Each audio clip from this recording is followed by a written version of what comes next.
Medicine बनाने वाली जो कंपनियां हैं कितनी तरह से उस सारी चीज़ों का उपयोग करते हैं। छिपकली तक के जहर का प्रयोग होता है। यहाँ तक के होम्योपैथी वाले भी जो है उनके यहाँ भी जब औषधियाँ बनती है तो आप विचित्र सोचेंगे, वैद्यनाथ है भगवान शिव।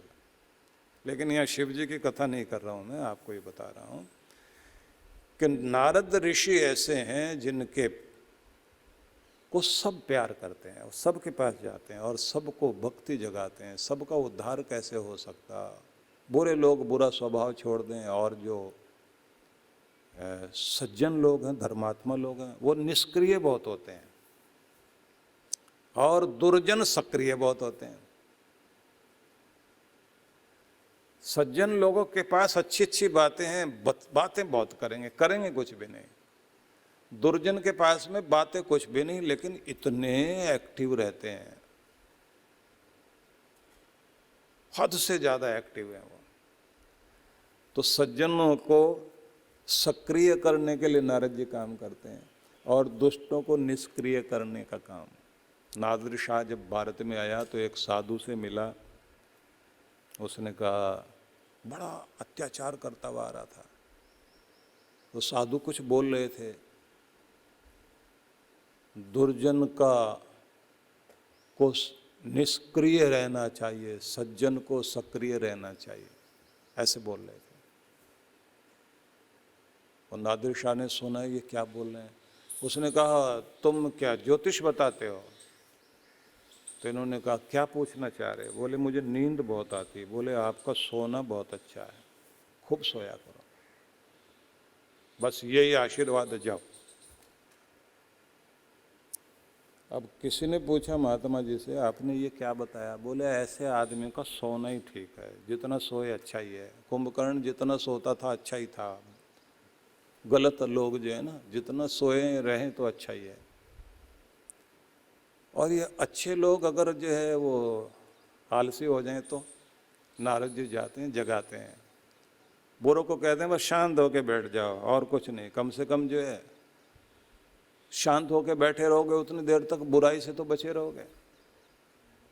गुरु नानक देव भी एक स्थान पर भ्रमण करते करते गए तो एक गांव में तो इतना इतना उनका सम्मान हुआ, सब आनंदित हो गए कि संत चरण हमारे ग्राम में पड़ गए। वो धार होगा, पता नहीं किसकी भक्ति के कारण यहाँ कृपा हुई। और गुरु नानक जाते जाते उनको कहा उजड़ जाओ, बिखर जाओ। और अगले गांव में गए तो वहाँ बहुत बुरे लोग मिले, पत्थर वत्थर फेंक रहे हैं, बुरा भला कर रहे हैं, धूल मिट्टी फेंक रहे हैं, निंदा करने को तैयार। बाबा नानक ने उनकी तरफ देखा, कहा बस बसे रहो, बसे रहो, बसे रहो, बसे रहो, बसे रहो। बाला मर्दाना साथ थे, वो उन्होंने कहा बाबा जी ये क्या आशीर्वाद दे रहे हो? वो जो इतना अच्छा गांव था उसको तो कहा उजड़ जाओ, बिखर जाओ। बाबा जी हंसे और हंस करके बोले सुगंध को बिखरना चाहिए और दुर्गंध एक ही जगह पड़ी रहे तो अच्छा है। ये जो बुरे लोग हैं यहीं बसे हैं तो बसे रहें, बस यहीं रहें, आगे नहीं जाइए। और ये जो अच्छे लोग हैं ये जहां तक बिखर जाएंगे दुनिया दुनिया में सुगंध फैलाएंगे, धर्म फैलाएंगे। नारद जी का यही काम है, सबको जागृत करते हैं, सक्रिय कर देते हैं सज्जनों को, धर्मात्माओं को। उठो महाराज, नाम जपो, भगवान में जुड़ जाओ। लेकिन एक बात उन्होंने बड़ी कमाल के कही है, सान कामाय माना। यह भक्ति कामना के लिए नहीं है। प्रेम जो है मांगने के लिए, कुछ कामना के लिए नहीं होता। निरोध रूपत्वात्, यह तो निरोध रूप है, मतलब अपने आप को रोक लेना, नियंत्रित कर लेना, अपने आप को छोटा नहीं कर लेना। इच्छाओं से भी आप ऐश्वर्य देखते हैं ना भगवान का, भगवान को कहते हैं ना भग एव भगवान अस्तु वयम भगवंत श्याम। एक पूरा हमारे वेदों में एक ऐसा सूक्त है जिसको कहते हैं सौभाग्य सूक्त। उसे कहा जाता सुबह उठकर प्रभात में व्यक्ति को पाठ करना चाहिए, जिससे भाग्य बढ़े, सौभाग्य बढ़े। तो वहाँ जो कहा जाता है कि भगवान के ऐश्वर्य गुण 6 गुण माने जाते हैं। उन ऐश्वर्यों को देखने के बाद किसी को भी लालच आ जाएगा कि हमें भी मिल जाए, कुछ धन मिल जाए, बल मिल जाए, शक्ति मिल जाए। नारद जी कहते नहीं नहीं नहीं नहीं, तुमने कुछ मांगना नहीं, तुम तो प्रेम वाले बनो। वेदों में एक मंत्र है ऐसे, त्वम हीना पिता वसो त्वम माता शतक्रतो बभूवितः आधाते सुम्न महे। त्वम हीना पिता वसो, बहुत सारे, वसु धन को बोलते हैं, बहुत सारे धन उपकार उपहार देने वाले पिता रूप भी भगवान तुम हो। त्वम हीना पिता वसो त्वम माता शतक्रतो बभूविथ, और सैकड़ों सैकड़ों तरह के उपकार कर्म करने वाली माँ भी भगवान तुम ही हो। माँ बेचारी देती तो कुछ नहीं, लेकिन अपने बच्चे के लिए कितने कर्म करती है, कितने सारे कर्म करती है। इसलिए लोग कहते हैं ना कि माँ से तो स्वर्ग मिलेगा, लेकिन पिता से क्या मिलेगा? बोले उससे धरती का स्वर्ग मिलता है, क्योंकि उसके पास धन ही धन है, विरासत मिलती है। तो भगवान तुम्हारे पास में बहुत दौलत है, उपहार देने वाले, उपकार करने वाले, धन देने वाले आप हो, और असंख्य कर्म करके हमारी देख रेख करने वाली, कृपा करने वाली माँ का रूप भी भगवान तुम ही हो। फिर ये तो तारीफ हो गई। अधाते सुमनमी में, बस हम आपसे आपकी प्रसन्नता चाहते हैं, आप खुश रहें, प्रसन्न रहें, अपने बच्चों पर खुश रहें। क्यों? आप प्रसन्न रहेंगे तो फिर मांगना नहीं पड़ता। पिता प्रसन्न है तो पिता को प्रसन्न कर लिया, पिता को इतना प्रसन्न कर लिया कि उसे लगा कि अब ये मेरा बच्चा मेरी विरासत संभालने लायक है, तो सब कुछ देगा पिता उसको। और लायक नहीं है तो रोज पैसे मांगते रहो, इतना मुझे ये दे दो, उतना वो दे दो। तो पिता भी ये सोचता है कि आग में डालने के बराबर जो भी इसको दिया जाएगा, तो थोड़ा जितना मांगेगा उसमें से थोड़ा देगा। नारद जी कहते हैं प्रेम है भक्ति, और प्रेम में आप मांगने वाले बन गए तो प्रेम गया। कहते हैं ना कि मांगने से आप छोटे हो जाते हो। तो इसलिए संस्कृत में एक श्लोक है जिसका सार बताता हूँ आपको। वो कहते हैं दुनिया में सबसे छोटी चीज क्या है? बोले तिनका। छोटा क्यों कह रहे हो उसको? बोले सबसे हल्का है ये। हल्का आदमी वही है, कहते हैं बहुत हल्का है, बहुत हल्का आदमी जिसके अंदर कुछ भी दम नहीं है। का तिनका सबसे हल्का। बोले इससे भी कोई हल्की चीज होती है? कि हाँ इससे भी हल्की चीज होती है, रुई। तो पूछता है कि तिनके को भी हवा उड़ा ले जाती है, रुई को भी, तो इस रुई से भी हल्की कोई चीज होती है? बोले हाँ एक और होता है। क्या? बोले मांगने वाला, वो इससे भी ज्यादा हल्का होता है। तो फिर हवा तो रुई को भी उड़ा ले जाती है, तिनके को भी उड़ा ले जाती है, तो फिर ये मांगने वाला इससे भी हल्का है, तो उसे क्यों नहीं उड़ाते? बोले उसको डर लगता कहीं मेरे से ना मांग बैठे, क्योंकि इसकी तो आदत खराब है, इसलिए हवा उससे भी बच के चलती।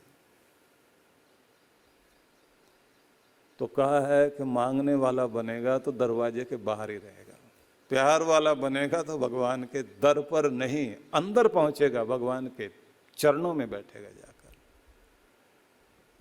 फिर उन्होंने कहा कि बस तुम एक चीज को सीख जाओ, निरोध रूपत्वात्।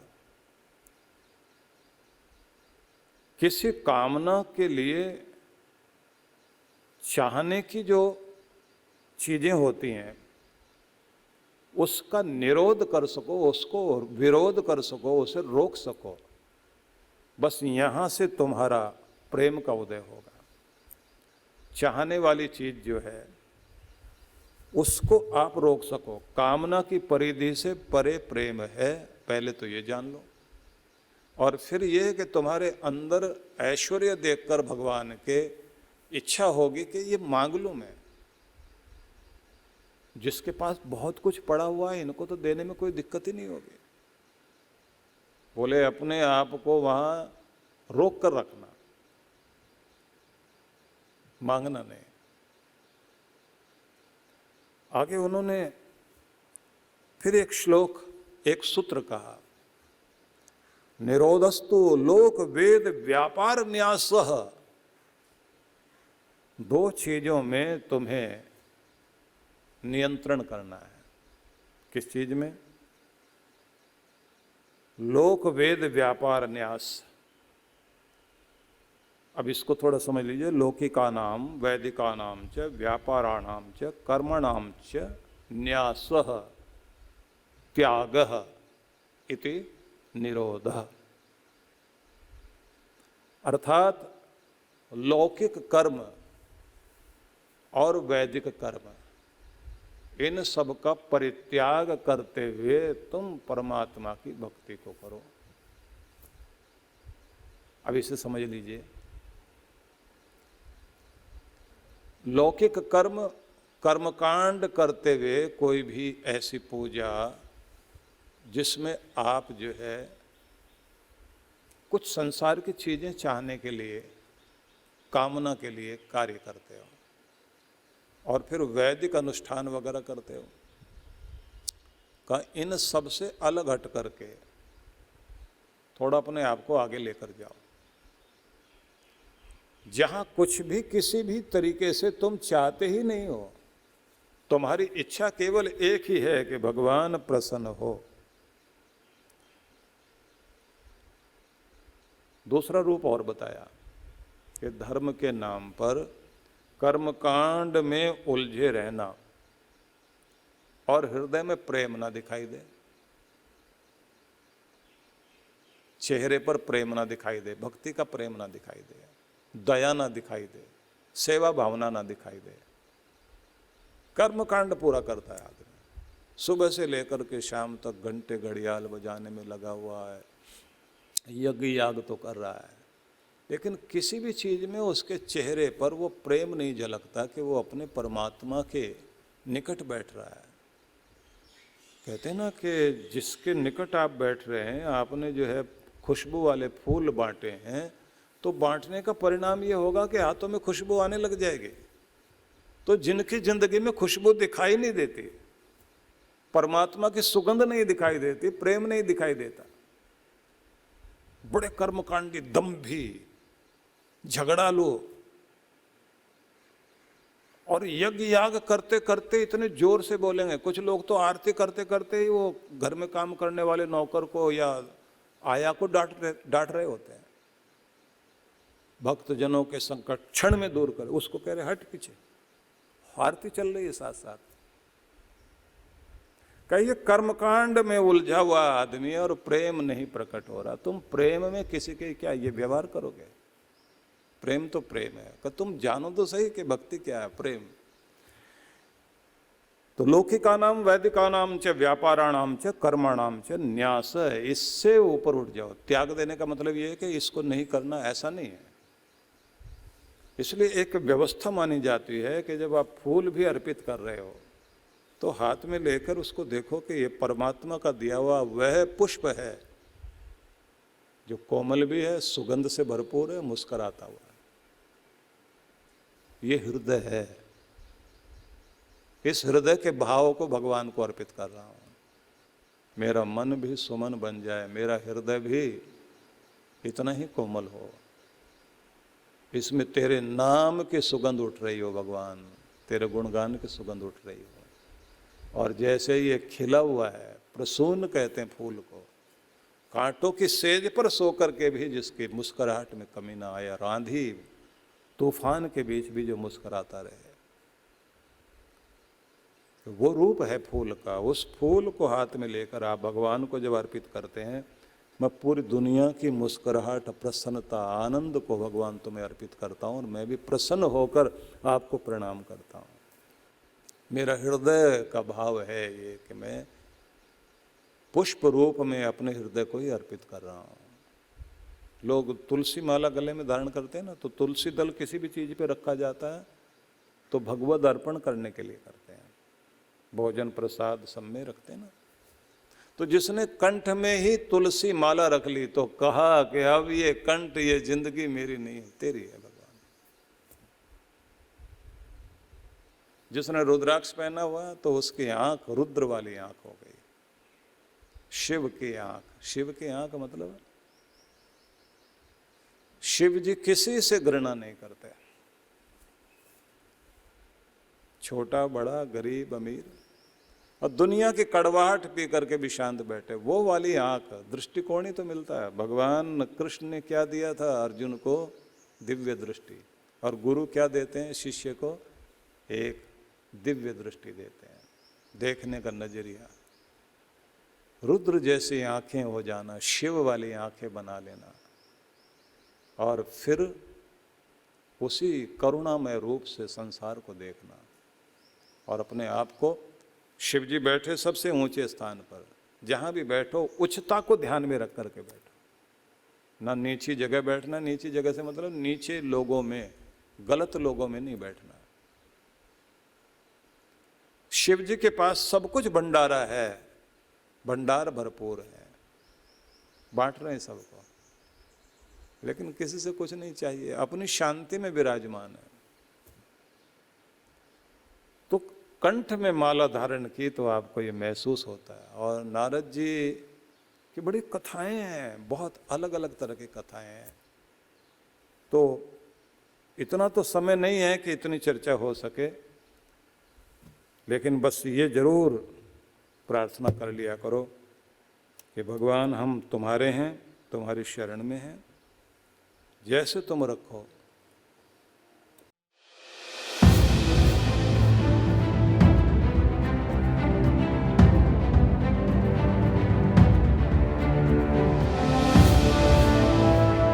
हम सभी सफल होना चाहते हैं, सुखी होना चाहते हैं, प्रसन्न रहना चाहते हैं और सब तरह से समृद्ध और उन्नत जीवन जीना चाहते हैं। हमें पता भी नहीं लगता कि कैसे हमारे हाथों से इतने सारे दिन निकलते चले गए, इतना सारा समय निकलता चला गया और आयु के उस मोड़ पर हम आकर के खड़े हो गए। 2022 के 365 दिनों में हम कैसे अपने जीवन को अधिक आनंदित और सफल जी सकते हैं, उसी के लिए यह एक जीवन निर्माण साधना जो 30-31 दिसंबर से लेकर के और 1 जनवरी तक आयोजित की गई है। 3 दिनों के लिए 1 घंटे के लिए हम लोग बैठेंगे ऑनलाइन और हम इसमें उस साधना को और उस विधि को अपनाएंगे, उस लाइफ स्टाइल को भी साथ में जोड़ेंगे, जिससे हमारे जीवन में ज़्यादा कुछ परिवर्तन आ सके और स्वाभाविक रूप से आ सके, सहज रूप में आ सके। तो इसके लिए आप सबको आमंत्रित किया जा रहा है और नववर्ष महोत्सव का एक सुंदर अवसर हम सबको प्राप्त हो रहा है 1 जनवरी को 2022 को, जिसमें आप सबको आमंत्रण दिया जा रहा है। सभी एक मंगल यात्रा में शामिल होंगे, मंत्र पाठ करते हुए, गाते बजाते हुए, और साथ साथ में उस दिन आप सबको यज्ञ करने का अवसर तो मिलेगा ही मिलेगा। एक नई अफर्मेशन के साथ, संकल्प के साथ में अपने दिन की हम लोग शुरुआत करेंगे और उसी नववर्ष के उजाले में हम लोग अपने आने वाले समय का सपना भी देखेंगे। इस महोत्सव के लिए मैं आप सबको आमंत्रित करता हूँ।